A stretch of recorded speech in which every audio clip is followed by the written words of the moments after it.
Hey, what's up, guys? Evolutionary or podcast coming your way. Stevesmi here, along with Rick. What's up, man?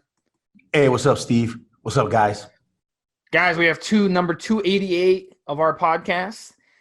We're going to talk about Anavar in this one. So, Anavar, it's the popular trademark name of oxandrolone. It is an oral anabolic steroid. It is considered a weak steroid in the bodybuilding community, but a lot of bodybuilders have a misconception about it. So we're going to kind of get into everything about it. It is still a very, very awesome steroid. So I'm going to bring in Rick to tell you about the history before we dig deeper into it. Tell us about the history, buddy. All right, so Xandrolone was created in that era that I've discussed before, the golden era. Around 1962 is when it was first described. There were a couple of researchers that work with steroids, Rafael Papo and Jay Young. Yeah, they worked for Shirley back then, now Pfizer.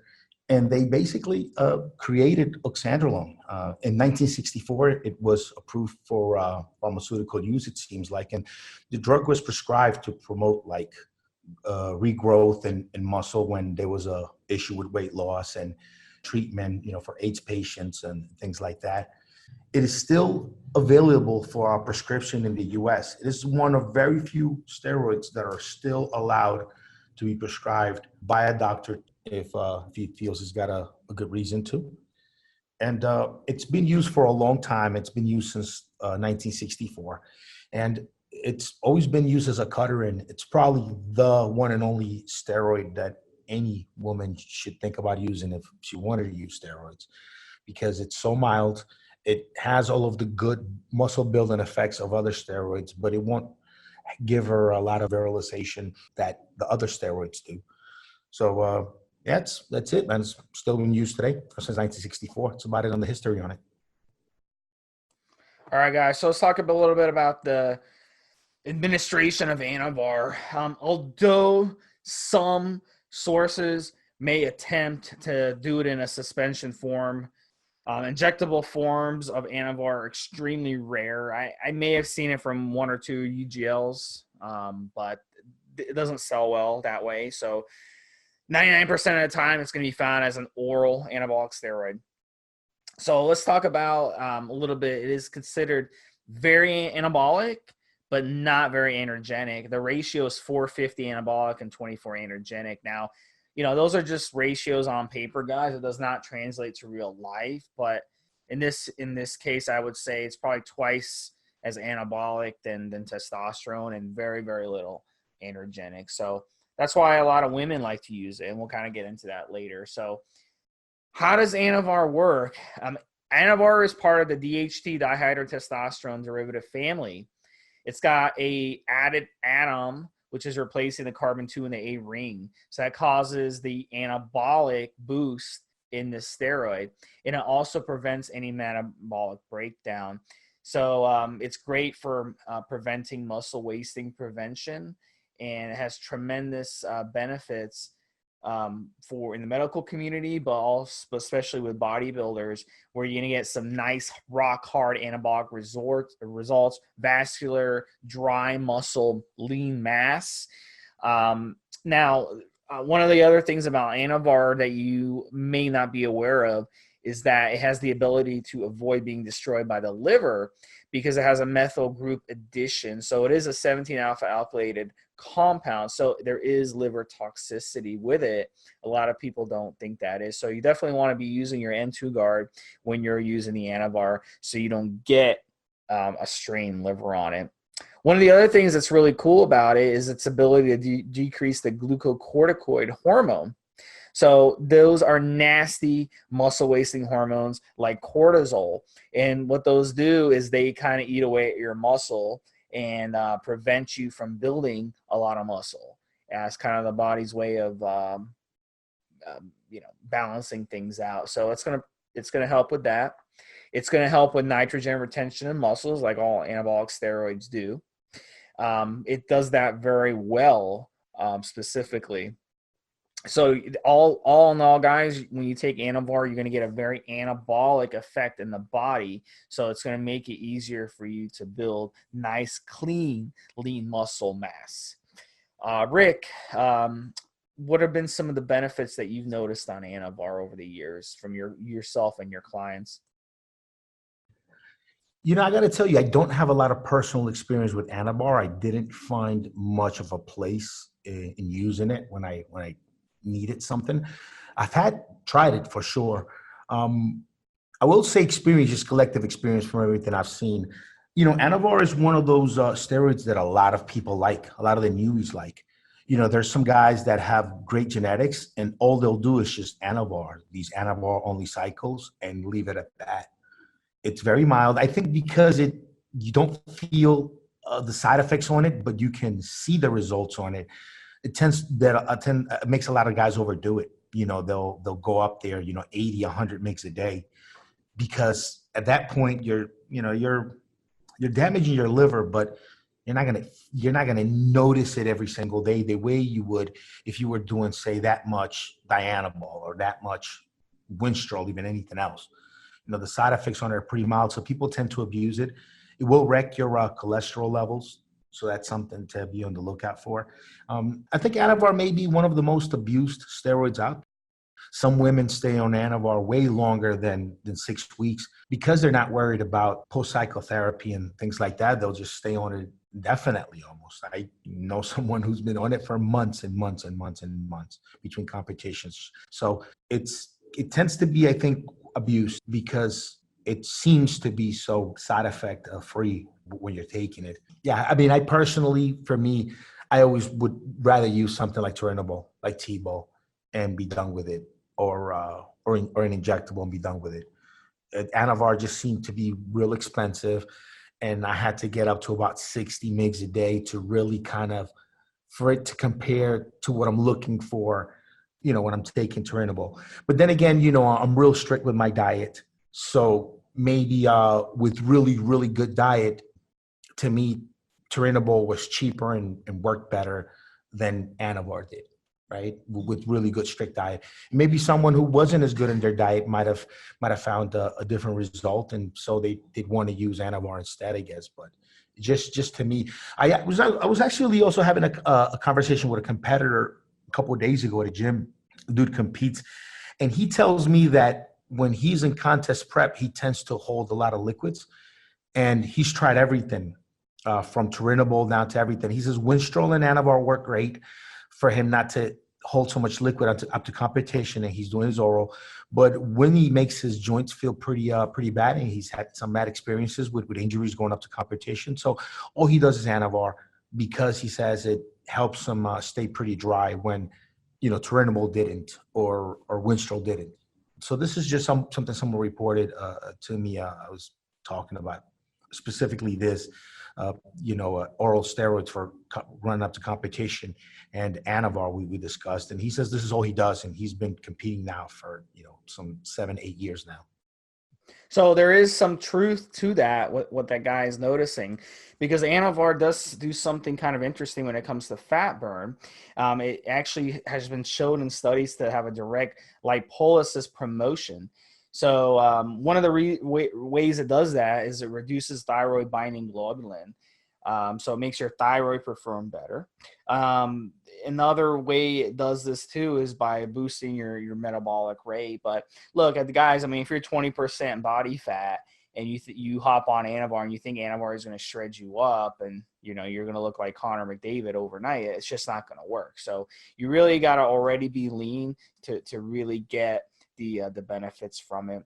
Another thing that your buddy is noticing is the fact that it cannot aromatize into estrogen. So when you take it, you're not going to get any water retention. You're not going to have to worry about gynecomastia. You're not going to have to worry about bloat. Now the downside is the HT can enlarge your prostate a little bit and cause head hair follicles.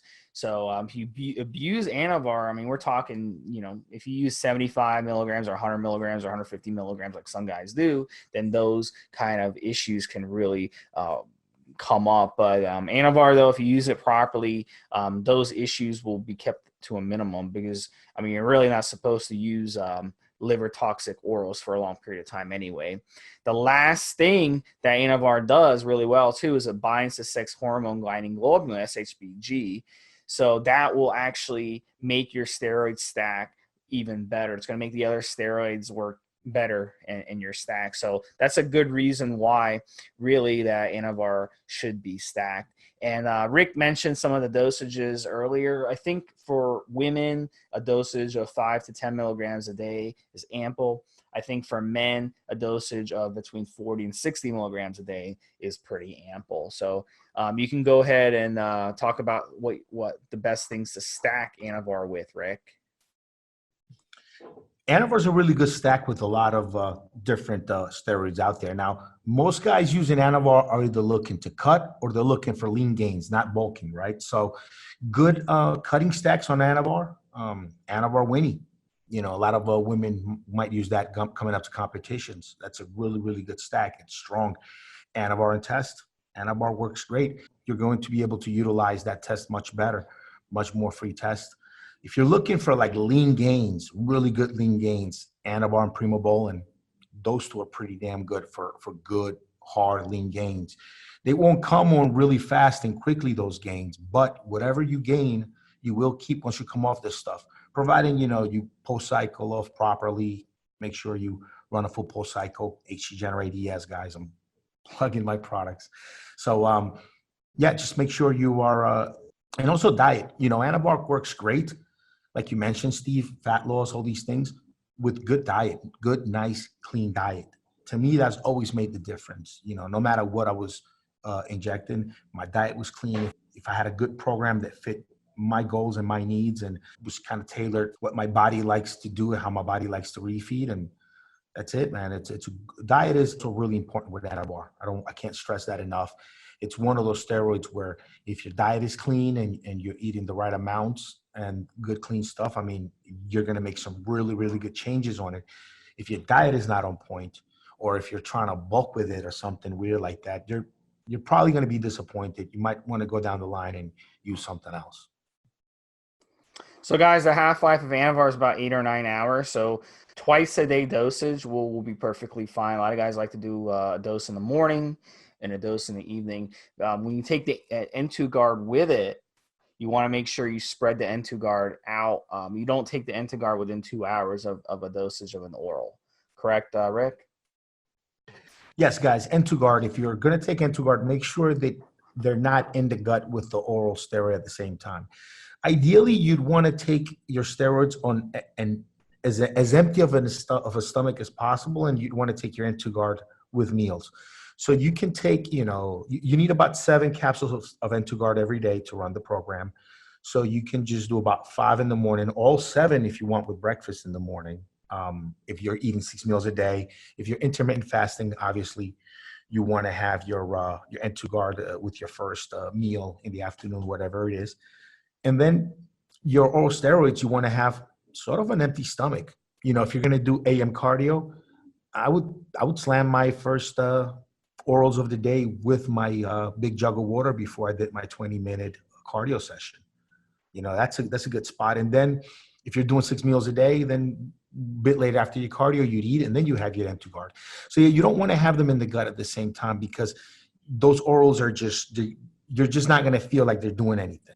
Your liver's going to deactivate them pretty quickly when you do it that way. So you want to make sure that N2 guard with the meals and your steroids on as empty of a stomach as possible. At that really empty point in between meals is probably the best time to take your orals, in my opinion.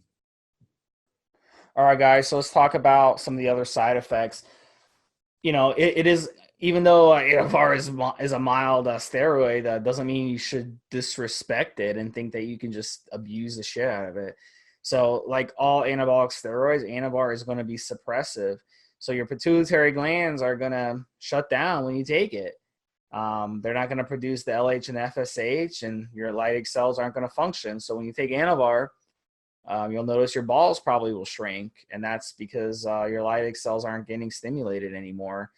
So I've read some things from, you know, some online gurus and some YouTube experts that say, oh, you can use Anavar, it's not suppressive at low dosages, and you know, it's it's a weak steroid, so you don't have to worry about doing PCT. No. That's just bro science, guys. You treat Anavar with respect, run it properly. Make sure you take your N2 Generate with it, so you keep your balls nice and plump when you're on it. And then PCT, guys, you have to have a good PCT. And a low dose SERM along with your N2 Generate will be a really good PCT for if you use N2 Generate extra strength, that's even better. Some of the other side effects, guys, we talked about the hepatotoxicity. That means, quite simply, you should not be taking other drugs with it that aren't liver toxic. Aspirin, for example, is liver toxic. So if you are having a bad day and you have a headache and you take an aspirin, then you need to basically take the Anavar a few hours later. Don't take the aspirin with the Anavar. Alcohol consumption, that's a no-no. It's a no-no regardless. I just had a client, he wants to know, is it okay if he drinks alcohol at a wedding? And I told him, I'm like, dude, I mean, alcohol is not good for you. Whether you're at a wedding or on cycle, off cycle, it's not good for you. But especially on any oral anabolic steroid that is liver toxic, it is not a good idea, guys. You got to take care of your liver. Now, one of the other side effects that we haven't mentioned so far, I'm going to bring in Rick for this, is the pumps. So Rick, explain to everyone listening what a pump is, how to help combat it, and what are some of the most common types of pumps that people notice on Anavar. Yeah, the pumps are basically when you get a really tight muscle pump on a muscle that you don't want to get tensed up. Like when you get shin splints, that muscle that runs right along your tibia will get tight. Lower back are also not good pumps to have. And I found just massaging, definitely warm shower, warm baths, and warm presses help relieve some of that tension. Also, more recently, taurine also helps out. But yeah, man, it's part of using steroids, and some guys get it worse than others. You're going to have a lot worse if your dosage is way up there. And that goes along with the abuse of Anavar. A lot of guys will use it for 6 weeks and feel fine and think they can go a little bit longer, and you really shouldn't. You shouldn't be on an oral more than 6 weeks. So yeah, mainly the pumps is stretching, massaging, warm press, definitely some taurine, electrolytes, coconut water, pre-workout helps. Coconut water, if you're going to do some activity in the afternoon and it's not fasted cardio, coconut water helps. Yeah, it's the best for the pumps, in my opinion. Yeah, for me, the lower back pumps on Anavar were really bad. I can remember I was running a mile, about 3/4 of the way into it, my lower back just got so tight. And I had never had lower back pumps because I've run other orals, and like the E-Ball gave me really bad pumps in my calves. And the other orals gave me pumps, different places, in my biceps and stuff. But I've never had lower back pumps, but I've read about them. So the first time I used Anavar, I was like, wow, now I know what people are talking about when they talk about lower back pumps. So yeah, definitely do what Rick recommended. That'll help. But at the end of the day, if you are an endurance athlete, it's not a good idea to use Anavar, because when you're running for long distances, the pumps are going to get really, really bad. They're probably going to start in your back. And then if you continue running, they're going to also end up in your shins, front of your front lower leg, and even the calf pumps as well. So very counterproductive if you are an endurance athlete to be using Anavar, because of the Anavar pumps, which are legendary. But, the pump can be a beautiful thing. If you like to do high rep, high volume in the gym, getting a nice bicep pump, a nice calf pump, I mean, there's nothing like it. So Anavar, I like Anavar because it's low side effects, and, the results are very underrated on it. And the reason that results are underrated on it is because especially during the 90s, it was all about size. Everyone wanted size. And so guys didn't like to use Anavar because Anavar doesn't give you water retention.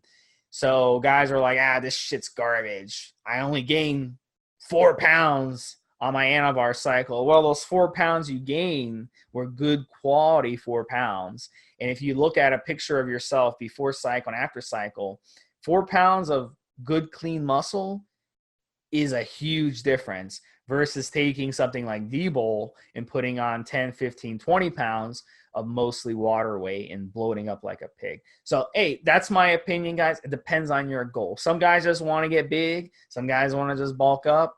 That's fine. Anavar is not going to give you a good bang for your buck. But if you'd like to take something mild, you'd like to take something that's going to put on lean muscle mass, then Anavar is really good. And plus the strength gains on Anavar are very underrated. Like people think that Anavar won't give you strength gains. It will. Is really, really good with strength, especially when you stack it with an androgen.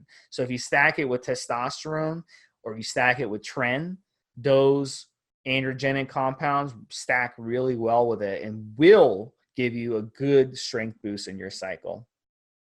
Yeah, it's a great steroid, all around great steroid. It's a favorite by many people. It's a favorite newbie steroid, which leads to part of the abuse. A lot of guys that are using Anavar are not about the lifestyle. That's their entry into steroids, to save Anavar, and they'll still drink a couple of times a month, and misuse it, abuse it, run it too long, and not have blood work done before and after. All these mistakes that people make because they don't respect it. They think it's a walk in the park steroid, and it's preferred by newbies. So the cost of Anavar, guys, is very high, and the reason it's high is because, during the I believe it was the 90s, Anavar was actually banned, and for a few years, guys did not have access to it. So anyone who was lucky enough to have some stashed away, guys were so desperate to get it that they were overpaying for it. So that kind of got the price up. Then another pharmaceutical company started producing it a few years later, and they noticed the high demand for it. So, of course, they want to make money. So they jacked up the price. And since then, Anavar has been overpriced. So, for like a typical 6-week cycle, if you're running 50 milligrams a day, you're probably going to shell out a solid $200-300 just for the Anavar. And that probably is on the lower end, to be honest with you. But guys, you want to be careful with Anavar. It's one of the most heavily faked steroids. I've used Anavar a lot of times, and I would say half the time I used Anavar, I used fake Anavar. So that should tell you all you got to know. And so you really want to make sure you get a good source that's trustworthy. And when you use it, you should not notice any bloat on it. And you shouldn't notice too many androgenic side effects. Otherwise, they're probably giving you something like D-Bowl instead. What do you think, Rick? T-Bowl. I think they use a lot of T-Bowl to fake both Anavar and Winstrol, because T-Bowl is so cheap. It won't. See, Dianabol, if you get slip Dianabol instead of Anavar, you might be able to tell right away because of the conversion to estrogen. You might be using Anavar to begin with because you're prone to estrogen side effects. So as soon as those start coming along on D-Bowl, you'll know right away. But Turinabol, how could you really tell if instead of 10 mg Anavars, you have 4 mg Turinabol tabs? You can't tell unless you've done many cycles of both and know your body well and can see some other subtle side effects from having done one or the other. But yeah, it's faked a lot. I mean, it's just a very expensive steroid. It's up there in price as one of the most expensive ones, up there with a Primobolan. It's very expensive, and it's faked a lot. It's faked quite a lot because the profit margin on it. If a source is sending you 4 mg Turinabol tabs and you think they're 10 mg Anavar, you have just a profit margin is just incredible on something like that. And the majority of people might not be able to tell the difference, especially the newbies that are using Anavar because it's so safe. It's such a kind of no-brainer steroid. You don't need anti-estrogens with it. You don't need to worry about your hair with it. You don't need to worry about prostate with it. You don't need to worry about a lot of things with it. So guys, before we close up, let me give you a couple cycle ideas. If you want to use Anavar solo, that's completely okay. I don't have a problem with that. Some guys will tell you, oh, you can't use an oral by itself. That's just not true. I mean, steroids are steroids. You can use anything you want by itself. So in that case, 6 to 7 weeks, 50 milligrams a day for a man, and then 5 to 10 milligrams a day for a woman for the same amount of time. And then obviously you want to make sure you do a PCT, especially if you're a male. If you want strength gains and you want to use Anavar, I would do 200 milligrams a week of Tren, along with 40 to 50 milligrams a day of the Anavar. And again, 6 weeks, 7 weeks on both, and you'll have tremendous results. A nice low side effect cycle for Tren would be that. Another option is you can always stack it with testosterone. You can stack it with testosterone, no problem. Maybe test propionate, another 6-7 week cycle. Boom, you get good results on that. So there's different ways to use it. Those are my, those are examples to use it. But I think those examples make the most sense because it is something you want to stack with an androgen to get the best results. Any final words, Rick, before we close up? Yeah, Anavar, for anybody out there just want to stay in really good shape and not be on something year round. If you want to do like an Anavar only cycle, like a 6x60, man, 6 weeks by 60 milligrams per day. That's it. Just 6 weeks, 60 milligrams per day. Make sure that you cycle it properly during a time that you're able to really watch your diet, really push hard in the gym. If you run a couple of those cycles per year and you're real consistent with your training and your diet all year, and you have good testosterone levels, maybe you're taking some good supplements to help along, you can look great just on a couple of Anavar cycles per year, just 2, 6x60, 6 weeks, 60 mgs. Testosterone boosters, proper PCT, proper liver support, N2 HG generate, and you're in business. You're good to go. You're gonna look great with your shirt off, and look awesome. So it's a good newbie cycle. It's a good setup for anybody that's not looking for a lot. They just want a little extra push a couple times per year. It's a good way to run it, and you can do that for several years before you kind of exceed what the Anavar can do for you by itself. As long as you're strict with everything else with diet, training, you'll get some great results from it. All right, guys, and final word of wisdom. I know we mentioned it already, but women listening to this, if you want to use Anavar, please be careful. I have a lot of horror stories from women who have used what they thought was Anavar, but it was really something else, and they got a lot of bad side effects. So please, please, please make sure you trust your source and you're getting legit Anavar. And if you're not sure, don't use it. If you get on it and after like a few days something seems wrong, stop using it, because you can end up with some serious permanent side effects if you're a woman and you're really using something like Debol. I couldn't imagine using 10 milligrams of Debol as a woman. Not good. So just please be careful, guys. And if you're a girl and you got your hands on legitimate Anavar and you're using it, don't overdo it. Women tend to be guilty of overdoing Anavar a lot because women are not concerned about their testicles shrinking, of course, and because the liver side effects are not bothering them every single day. They'll tend to go a lot longer than they should, especially because for a woman, the difference on how she feels and how she looks when she's on and off Anavar is night and day. Once the Anavar is out of her system, man, everything feels different. So a lot of women will tend to overdo it to continue to have that feeling, and it's not good. It's not a good practice. 6 weeks is all anybody should do, and that's taking liver support. I don't know. I just know there are a lot of girls out there overdoing the Anavar that are going to have some real issues down the line. All right, guys and gals, thanks for listening to this podcast. Next week, we're going to have another chemical podcast, so be on the lookout for it. Thanks for listening. For Stevesmi and Rick, have a good one. Have a good one, Steve. Have a good one, guys.